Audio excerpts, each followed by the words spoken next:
Pai do Senhor, meus irmãos, sejam bem-vindos ao nosso devocional. Hoje é 12 de junho, quarta-feira. Estamos lendo aqui o livro de Jó, capítulo 16, versículo 21. Contudo, aquele que intercede por mim defende a minha causa diante da presença de Deus, com a disposição fraterna de um verdadeiro amigo. Este é Jó, chamado também de patriarca, né? O Jó, que eu acredito que todos conheçam a história de Jó, foi aquele homem que era sincero, íntegro, justo diante de Deus e tinha uma vida devocional, uma vida de sacrifícios, no sentido adoração, no sentido de intercessão pelos próprios filhos, pela sua família. É alguém que se conduzia diante de Deus e de quem o próprio Deus dava testemunho, né? E numa conversa eh, que nos foi revelada, né, nas Escrituras, uma conversa entre Deus e o adversário levanta uma tese de que o homem, a humanidade, e no caso o Jó como experimento, como campo de pesquisa, né? Ele diz que o Jó só tinha aquela devoção e aquela fidelidade para com Deus, porque Deus o cercava de bens, porque ele era muito rico, tinha de tudo, e aí Deus permitiu que Satanás tocasse nos seus bens e na sua família. E Satanás fez isso. E depois, do mesmo jeito, disse que o Jó era do jeito que era porque tinha saúde intocada. E Deus permitiu que a sua saúde fosse afetada. E aí nós temos um Jó, outrora saudável, vivendo uma vida de temor ao Senhor, mas de fato rico, de fato abastado, saudável, na companhia de filhos e vivia feliz. E aí lhe abateu todas essas desgraças nesta provação que o diabo lhe trouxe. E, e o que acontece? O Jó agora, qual é o quadro dele? Ele está sem os filhos, a dor de um luto por 10 filhos, se eu não estou enganado, e o luto de outras perdas, de camelos, de ovelhas e tal, e também um luto simbólico pela perda da sua saúde. Aqui está o Jó, vou tentar lembrar aqui as coisas que ele próprio fala, né? Ele está aqui purulento, né? As suas feridas, porque foi um problema de pele, a gente não sabe nominar essa enfermidade, mas a sua pele está rachando, é onde racha sai pus. E tem presença de vermes, porque está escrito isso. Então está aqui o Jó e a coceira, incômodo é intenso, ele por horas ou durante em algum momento, porque a Bíblia diz isso, ele se coça com um caco de telha, então são feridas purulentas que têm vermes. Ele tem estado febril, porque ele fala disso. Ele não consegue dormir à noite, conciliar o sono, porque ele tem pesadelos horríveis. Ele que era alguém que ajudou todo mundo. E o lugar onde quando ele chegava em alguma roda da sociedade da época, os jovens ficavam de pé. Então o Jó era aquela pessoa honrada, ouvida por todos, porque era alguém que tinha o que dizer. a respeito da sua experiência, a respeito do seu temor, das suas vivências, enfim. E agora os mesmos jovens fazem chacota, zombam dele, e ele é completamente desrespeitado. E aí vieram alguns amigos, cada um de uma cidade, um total de 4, iniciam um diálogo com ele e, ao invés de encorajá-lo, fazem o contrário. Culpam Jó, e à medida que Jó tenta se defender, as acusações só aumentam, né? E não dá para a gente mencionar muita coisa por causa do nosso horário, porque o nosso tempo aqui é curto. Mas nesse capítulo 16, por exemplo, né, ele diz: vocês todos são uma lástima como encorajadores, né? Eles eram médicos que não curavam. Eles vieram para consolar, mas eles fizeram o contrário, né? Então Jó está só, a esposa também tem uma oscilação na sua própria fé, na sua confiança em Deus, né? Ele se sente assim, cansado. Ele, ele fala aqui nesse texto de magreza, né? E se sente como alguém em pedaços. E esses amigos, ele está chamando agora de inimigos, né? Que estão destruindo ele com palavras. Ferem o meu rosto com desprezo. São essas expressões que a gente encontra aqui. Então, é essa situação do Jó. Se sente golpeado, ferido, né? E ainda tem um estado emocional, né? Ele diz: meu rosto está vermelho e arde de tanto chorar. Né? A gente não para pensar no estado mental também do Jó, né? Ele diz: olheiras profundas e escuras tomam meus olhos. Aí ele lembra de quem ele era. Ele diz: apesar de eu jamais ter agido com violência e de sempre ter orado com sinceridade. Então Jó não encontrava razão. Ele sabia que era pecador.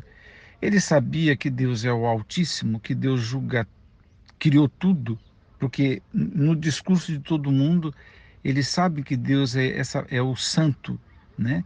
É o elevado, o Altíssimo, e que o ser humano tem que se encolher. Acontece que os amigos dele achavam dentro da sua teologia, mas foi uma, entre aspas, uma teologia cheia de desafeto, sem cuidado, sem amor. E qualquer conhecimento usado sem amor vira arma, vira faca, né? Fere os outros. É o que está acontecendo aqui. Mas Jó, ferido por todos, ele está falando da sinceridade. Os amigos consideraram o seguinte: só pode estar passando por uma situação dessa alguém que pecou, porque Deus está castigando, porque Deus está retribuindo. Mas não era o caso de Jó. E o Jó tenta se defender muitas vezes. Então, quando ele fala destas coisas, o verso 19 deste mesmo capítulo diz assim: neste exato momento, ou seja, a coexistência, é o que eu costumo brincar, né? A outra metade da laranja, o outro lado da moeda, a outra realidade tão real ou até mais real do que a gente conhece, né? Ele diz: neste exato momento, lá no céu, está a minha testemunha, e lá nas alturas está o meu fiador. É lindo quando ele fala isso, porque apesar de tudo isso que ele está sofrendo, literalmente na pele, né, na mente, nas emoções, a perda de tanta coisa, de praticamente tudo, né? Ele diz isso. Então, aqueles amigos que deveriam defendê-lo, né? Ele diz que agora eles zombam de mim. As palavras dele são para me ferir, em outras palavras, né, para me esbofetear, né? Mas eu tenho alguém lá no céu que é minha testemunha. testemunha, positivamente falando. Alguém que sabe que, de fato, eu andei direitinho, que eu não agi com violência. Uma testemunha que sabe que eu orava com sinceridade. Uma viúva, agora estou lembrando o resto do livro, né? Uma testemunha que sabe que eu cuidava das viúvas, né?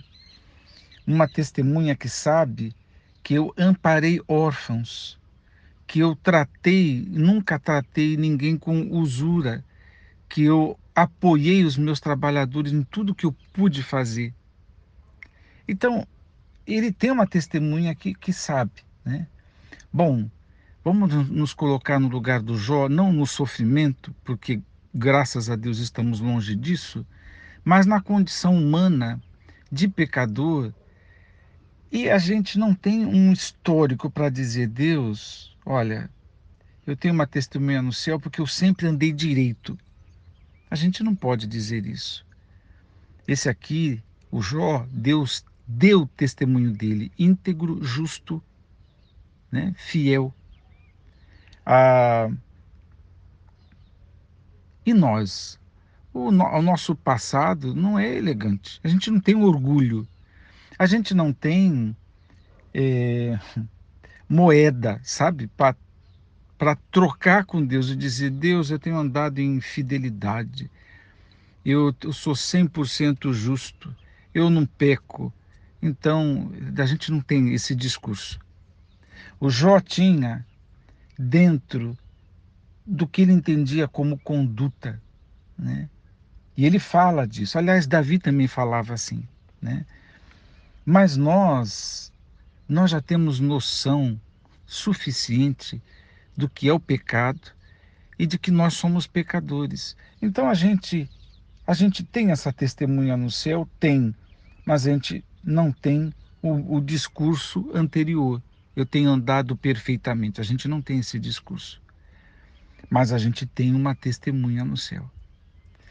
E aí ele diz, ele fala: os meus próprios amigos zombam do meu estado e os meus olhos se desfazem em lágrimas diante de Deus. É sofrimento, né? Mas aquele que sabe ter uma testemunha no céu, que se derrama em lágrimas diante de Deus, ele também diz: contudo, apesar de toda essa situação, de todo esse quadro horroroso, aquele que intercede por mim defende a minha causa diante da presença de Deus. De quem que Jó está falando, irmãos? Um dia o Jó disse: eu sei que o meu Redentor vive e que em breve se levantará. O Jó fala de uma testemunha no céu, no tribunal de Deus. Fala de alguém que intercede e defende a causa dele na presença de Deus. Ele não está falando de Deus, ele está falando de alguém que é testemunha, de alguém que é seu defensor, de um redentor, né? E diz que esse defensor tem uma disposição fraterna de um verdadeiro amigo, então é positivo. Ele sabe que aquele redentor, defensor, testemunha é a favor dele. É uma revelação que Jó tem aqui. Essas palavras não estão aqui em vão. Jó sabia até que ponto a respeito de Jesus, não sei dizer, mas ele sabia que tinha alguém que intercedia por ele. Isso é maravilhosíssimo. E isso é o que o apóstolo Paulo fala, que o Espírito Santo intercede por nós, mas também diz que Jesus Cristo, o autor da carta aos Hebreus, Paulo fala do Espírito Santo, o autor da carta aos Hebreus diz que Jesus vive para interceder por nós. Então, meus irmãos, Cristo faz isso com disposição fraterna de um verdadeiro amigo. É como diz as Escrituras: há amigo mais chegado que irmão. Os amigos aqui zombavam, não ajudaram. O amigo Jesus, a testemunha fiel, o defensor, o intercessor, tem uma disposição fraterna de um verdadeiro amigo. Cristo intercede por nós e a gente precisa ser grato por isso e confiar nisso. E quando a gente pensar, sou pequeno demais para pedir, pleitear alguma coisa a Deus, lembra, ainda que haja intercorrência de falhas, de erros, de dificuldades, de lutas, ainda que haja todas essas intercorrências, a gente tem um intercessor no céu. Lembra disso. Que Deus te abençoe. Pai eterno, nós rendemos graças a Ti, porque o nosso Redentor vive, o nosso intercessor, neste exato momento, ora por nós e nós te louvamos por isso e estamos de pé por causa das intercessões de Jesus. Obrigado, ó Deus, por tudo isso. Faz-nos lembrar estas palavras. Oro no nome de Jesus. Amém.